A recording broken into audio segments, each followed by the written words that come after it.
नमस्कार, PS news पर आप सभी लोगों का स्वागत है। दिल्ली में इन दिनों जल संकट का जो सिचुएशन है वो गहराया हुआ है। जून के महीने में तपती गर्मी में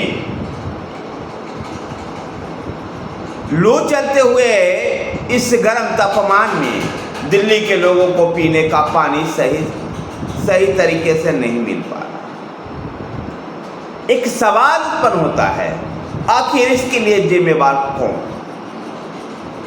क्या इसके लिए जिम्मेवारी केंद्र सरकार की बनती?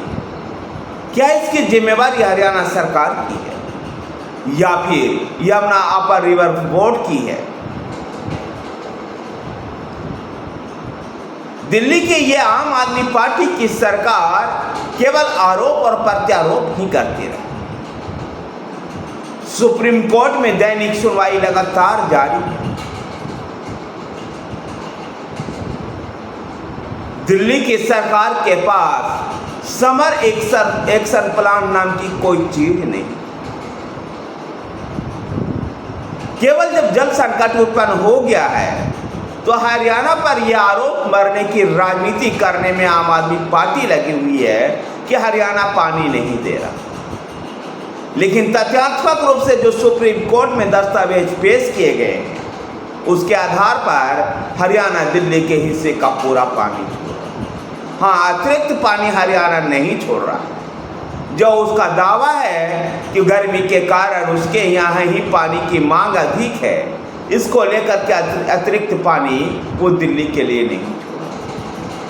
जबकि सुप्रीम कोर्ट में एक दिन पहले हिमाचल प्रदेश अतिरिक्त पानी देने की बात कहती है और अगले ही दिन वो उसको मना कर जाती है। इसको लेकर के भी दिल्ली की आम आदमी पार्टी की सरकार ने राजनीति करने का प्रयास किया और ये कहा कि हिमाचल प्रदेश पानी देना चाहता है लेकिन हरियाणा उसको देना नहीं। जबकि इसको लेकर के हिमाचल प्रदेश के वकील को कोर्ट के अंदर माफी भी मांगनी पड़ी। दिल्ली की जल संकट की ये ऐसे हालात बने हुए हैं, ये हालात अगर बेहतर जल प्रबंधन दिल्ली सरकार की होती तो कुछ हद तक इस पर काबू पाया जा सकता। मसलन पाइपलाइन से लीकेज का जो मामला है, पानी का एक बड़ा हिस्सा पाइपलाइन के लीकेज की वजह से नुकसान होता है। समय रहते उन पाइपलाइनों को दुरुस्त किया जाता, चेंज किया जाता तो शायद ऐसा नहीं। दूसरा, वजीराबाद डैम पे भी जो वाटर ट्रीटमेंट प्लांट है वहाँ का पर भी साफ सफाई नहीं। एक और सवाल है कि अगर आज हरियाणा या हिमाचल प्रदेश या कहीं से पानी का प्रबंधन भी हो जाए तब भी पानी का ट्रीटमेंट करने की क्षमता दिल्ली सरकार के पास नहीं। कारण केवल यही है कि दिल्ली सरकार समस्याओं को बढ़ने देती है और समस्या उजागर हो जाने पर केंद्र की सरकार पर आरोप लगाती है।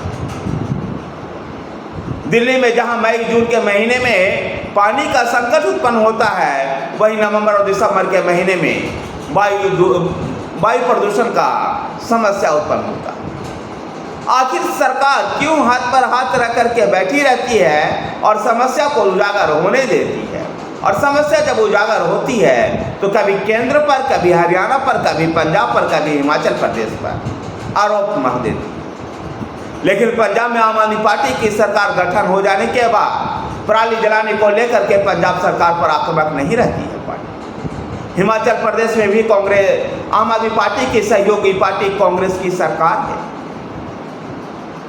वहां पर भी ज्यादा आक्रामक नहीं है। लेकिन हरियाणा में भारतीय जनता पार्टी की सरकार है और इसलिए हरियाणा को लेकर के लगातार राजनीति करते हुए दिल्ली की आम आदमी पार्टी की सरकार दिखाई दे। एक और तथ्य आप सब लोग के सामने रखता हूं कि इस गर्मी में भी दिल्ली का एयर क्वालिटी बहुत अच्छा नहीं रहा। केंद्रीय प्रदूषण नियंत्रण बोर्ड के आंकड़ों को अगर उठा करके देखा जाए तो दिल्ली का वायु प्रदूषण इन मई और जून के महीने में भी बहुत अच्छी स्थिति नहीं रही।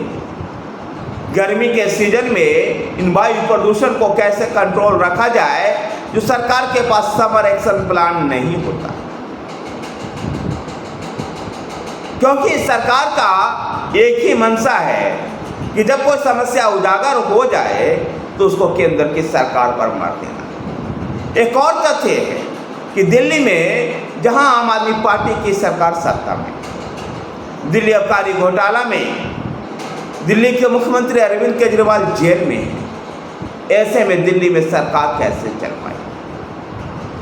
रोजमर्रा के कार्यों के लिए दिल्ली की सरकार मुख्यमंत्री के रहते हुए जब निर्णय नहीं ले पा रही थी, तब तो मुख्यमंत्री भी नहीं है, ऐसे में निर्णय कैसे ले?